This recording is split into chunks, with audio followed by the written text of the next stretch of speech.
వైఎస్ఆర్ కాంగ్రెస్ పై MLA Balakrishna సంచలన వ్యాఖ్యలు.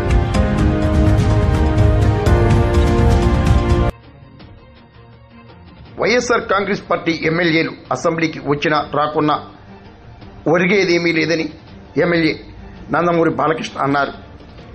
Assembly సమావేశాల కోసం గన్నవరం వచ్చిన సందర్భంగా విమానాశ్రయంలో ఆయన విలేకరులతో మాట్లాడారు. మనుషులు కూడా పెట్టారుగా పోటీలో పెట్టి వాళ్ళు తిన్నారు. ఒక్కడు వచ్చి వస్తారు పాప. ఓకే, వాళ్ళ స్వార్థంతో వస్తారు లోపలికి. అయినా ఎంత వృధా ప్రయాస. ఇవాడు కూడా రాకుండా ఉంటే బాగుంది.